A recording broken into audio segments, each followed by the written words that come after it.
বিধাননগর দক্ষিণ থানায় আপনার এগেনস্টে একটা এফআইআর হয়েছে। খুন, অপহরণ, অপরাধমূলক ষড়যন্ত্র এবং চুরি, এই গোটা বিষয়টা নিয়ে আপনার প্রতিক্রিয়ার জন্য গতকাল থেকে ফোন করছিলাম। প্রথম হচ্ছে, গত মঙ্গলবার দিন আপনি দত্তাবাদ থেকে নীলবাতি একটা গাড়ি এবং আর একটা গাড়িতে করে দুজনকে, বাড়ির মালিক এবং স্বপন কামিল্লা যিনি স্বর্ণ ব্যবসায়ী, তাদেরকে তুলে নিয়ে এসেছেন। এই গোটা ব্যাপারটা নিয়ে আপনার প্রতিক্রিয়া লাগবে।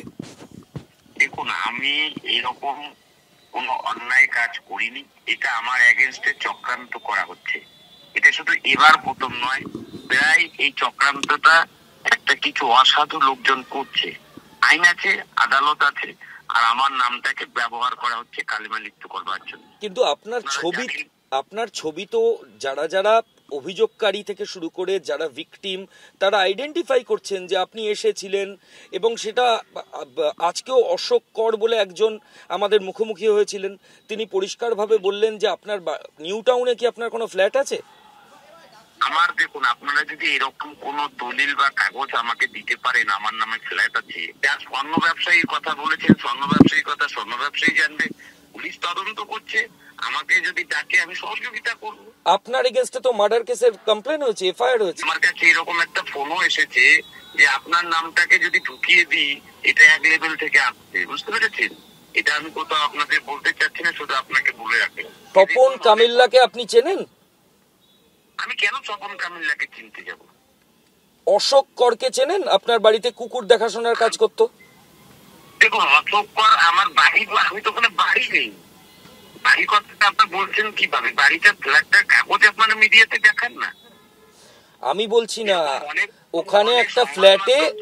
দেখুন, আমার কথাটা শুনতে দিন অডিটর সাহেব। যদি আপনাকে বলছি, যদি যে বাড়ির কথাটা তুলছেন তার কাগজ আপনারা আমরা বলছি না আপনার বাড়ি, ওখানে প্রত্যক্ষদর্শীরা বলছে যে ওই বাড়িতে অপহরণ করে নিয়ে আসা হয়েছিল।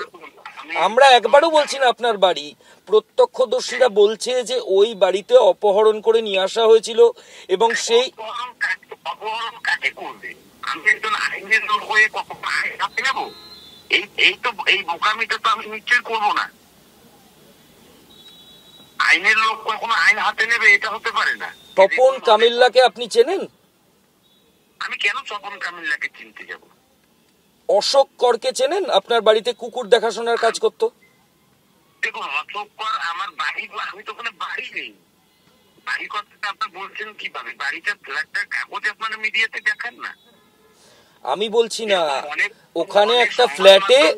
দেখুন, আমার কথাটা শুনতে দিন অডিটর সাহেব। যদি আপনাকে বলছি, যদি যে বাড়ির কথাটা তুলছেন তার কাগজ আপনারা আমরা বলছি না আপনার বাড়ি, ওখানে প্রত্যক্ষদর্শীরা বলছে যে ওই বাড়িতে অপহরণ করে নিয়ে আসা হয়েছিল।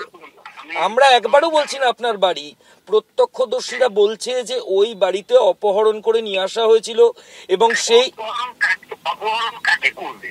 আমি একজন আইনের লোক হয়ে কখনো আইন হাতে নেব? এই বোকামিটা তো আমি নিশ্চয়ই করবো না। আইনের লোক কখনো আইন হাতে নেবে এটা হতে পারে না। আপনার কলকাতা বা উত্তরবঙ্গের কোথাও কোনো সোনা চুরির ঘটনা ঘটেছে আপনার সাথে? আপনি একটু আগে বলছেন কলকাতায়, এখন বলছেন উত্তরবঙ্গ। মানে আপনি তো ওখানেও থাকেন, আপনি কর্মসূত্রে তো উত্তরবঙ্গে থাকেন। আমি একটা কথা বলছি, মিডিয়াতে সংবাদ মাধ্যমে মানুষের আস্থা থাকবে। তো এইরকম ফেক নিউজ, আপনি কিসের ভিত্তিতে ফেক নিউজ বলছেন? একটা এফআইআর হয়েছে, সেখানে আপনার নাম রয়েছে। এফআইআর তো আপনার নামেও করতে পারি অডিটর সাহেব। আমার নামে কে বা কাজ ষড়যন্ত্র করছে, এবং আমার কাছে ফোনও আসছিল যে আপনাকে ফাঁসানো হবে। আমার কাছে ফোনও আসছিল আপনার মজা দেখানো হবে, ফাঁসানো হবে। এই গোটা ঘটনার পর বিধাননগর কমিশনারেট বা অন্য কোনো পুলিশ আপনার সঙ্গে যোগাযোগ করেছে? অবশ্যই, সেটা তদন্ত সাপেক্ষে আমি মিডিয়াকে কেন বলতে যাব? মানে পুলিশ আমাকে যোগাযোগ করলো, আমি তো আপনাকে বলতে যাব না। আমি তদন্তে যদি আমাকে ডাকে আমি সহযোগিতা করবো, অবশ্যই সহযোগিতা করবো। তদন্তে ডেকেছে? মানে আপনাকে জিজ্ঞাসাবাদের জন্য বা ইন্টারোগেশনের জন্য ডেকেছে?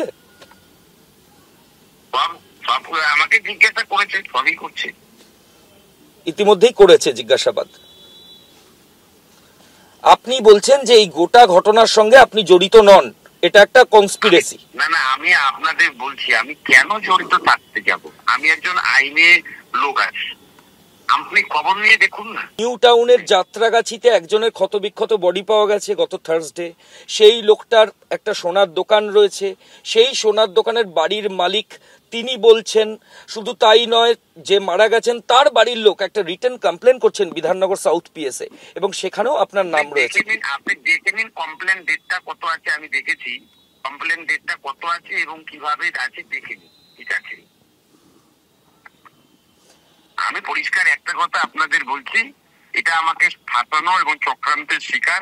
আইন আছে, আদালত আছে, এবং যথাসময়ে আমার যেখানে যাওয়ার আমি সেখানে আইন আদালতের দ্বারস্থ হব। গতকাল আপনাকে 7 বার করেছি, আপনাকে হোয়াটসঅ্যাপ করেছি। দেখুন আজকে আমি আপনাকে বলছি, আজকে আমি ছুটি নিয়েছি, সিএল নিয়েছি, ভিডিও লুকিয়ে আছে, ভিডিও পালিয়ে শুকাবো কেন?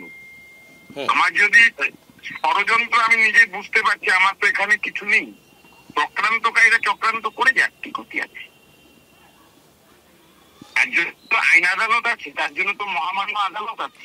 অশোক কর বলে একজন ব্যক্তি, তিনি বলছেন তিনি আপনার কাছে কাজ করেন, তিনি আপনার বাড়ি থেকে সোনা চুরি করেছিলেন, এবং তার সেই ঘটনায় আপনি অশোক এবং যে চুরির রিসিভার যে তাদেরকে মারধর করেছেন। না না, আপনি বলছেন অশোক কর আমাকে বলেছে। অশোক কর যিনি বলছেন তাকেই বলুক, তাকে আপনারা পুলিশের কাছে পাঠান। আমরা কেন পাঠাবো? ওর তো পুলিশের কাজ। আমাদের সহজ কয়েকটা প্রশ্ন, যে আপনার এগেনস্টে একটা এফআইআর হয়েছে এবং সেটা একটা মারাত্মক section, abduction, murder, criminal conspiracy, এরকম সেকশন আছে। তো তার জন্য আপনার প্রতিক্রিয়ার জন্য জিজ্ঞেস করছি, এই হচ্ছে গোটা বিষয়। তার জন্য তো আমি বলে দিলাম পুরোটাই ষড়যন্ত্র। এই ষড়যন্ত্রের মানে ষড়যন্ত্র যারা করছে তাদের বিরুদ্ধে আমি মহামান্য আদালতের দ্বারস্থ হব, এবং আদালত সেটা তদন্ত করে দেখুক, আমার কোনো আপত্তি। প্রশান্ত বর্মন, ওনার বাড়িতে কুকুর দেখা। প্রশান্ত বর্মনের কি, উনি কি কোনো সরকারি? উনি কি শুনেছি উনি ভিডিও চাকরি করে। ওনার বাড়িতে আমি কুকুর দেখাশোনা কাজ করতাম। কতদিন ধরে করছেন? ওনার বাড়িতে 5-6 মাস। গত 6 মাস ধরে করছেন কাজ করছি। কোন বাড়িতে? ওই বাড়িটা হচ্ছে নিউ টাউনে। আমি যেতাম, কুকুরে খাবার দিতাম, দিয়ে আবার চলে আসতাম। উনি যখন থাকতেন আপনি কি তখনই যেতেন না অন্য? উনি না থাকলেও আমি গিয়ে কুকুরে খাবার টাবার দিতাম, ওইটাই। আচ্ছা, তারপর এই প্রশান্ত বাবুর বাড়িতে কি ঘটনা ঘটলো গত মঙ্গলবার? না, প্রশান্ত বাবু মঙ্গলবার ঘটনা ঘটলো বলে আমি বলে দিচ্ছি আপনাকে। আজ থেকে 4 মাস আগে আমি নেশার ঘরে ওনার আলমারি থেকে কিছু জিনিস, কিছু গয়না আমি চুরি করি। কোন বাড়িতে? ওই প্রশান্তবাবুর বাড়িতে, নিউ টাউনে যে বাড়িতে কুকুর দেখাশোনা কাজ করি, ওই বাড়িতে। সেই সময় ছিল প্রশান্ত? না, উনি ছিল না, কেউ ছিল না। চাবিটা ওইখানে ছিল, আমি বার করিনি, আলমারি খুলে। বাড়িতে একা ছিলেন? হ্যাঁ, একা ছিলাম। আচ্ছা, তারপরে নিয়ে আমি ওই যে মারা গেল হচ্ছে স্বপন কামলিয়া, ওনার দোকানের নাম হচ্ছে বসন্তী জুয়েলার্স, দত্তবাদী দোকান। ওনাকে আমি লাবণী বাস স্ট্যান্ডে ওনার হাতে দেই। যেদিন চুরি করেন সেদিন? হ্যাঁ, সেদিনই সকালে দেই। কতটা সোনা? ওই 500-600 হাইস্ট, এরকমই 500-600 গ্রাম এরকম, মানে অনুমানিক, আমি তো মাপিনি, আমার আন্দাজে। স্বপন কামিল্লাকে আপনি এটা দিলেন লাবণী বাস স্ট্যান্ডের কাছে। উনি তখন স্বপন বাবু বললো আমাকে। কতদিন আগে? আজ থেকে 4 মাস হবে, এখন এরপরে তো 4 মাস হবে। তারপরে ওনাকে দিলাম, উনি বললো অশোকদা ওটাকে আমি আগে চেক করি, করে তোকে টাকা পয়সা দেবো, কত কি হয়। আপনি চিনলেন কি করে? আমি আগে দত্তবাদে থাকতাম, ওনারা পুজো টুজো হলে জিনিসটা পড়ে, ওই জিনিস পড়বে বলে তখন জিনিস খুঁজে পায়নি, তখনই উনি আমাকে সন্দেহ করে। উনি কি গণেশ পুজোর সময় নর্থ বেঙ্গল থেকে কলকাতায় এসেছিল? বাড়িতে গণেশ পুজো করেছিল। আচ্ছা। আর গণেশ পুজোর সময় না খুঁজে পেয়ে আমাকে এসে এখান থেকে তুলে নিয়ে যায়, আমার বাড়ি থেকে নিয়ে, বাড়ি থেকে এখান থেকে যেখানে আমি আছি। গণেশ পুজো গেল, গণেশ পুজোর পরের দিন, তারপরের দিন উনি তুলে নিয়ে গিয়ে, আমি যখন স্বীকার করিনি তখন মা খুব মারধর করতে আমি স্বীকার করে বলে। ফ্ল্যাটের মধ্যে? না, বাইরে, ওনার বাইরে, গেটের বাইরে। আচ্ছা।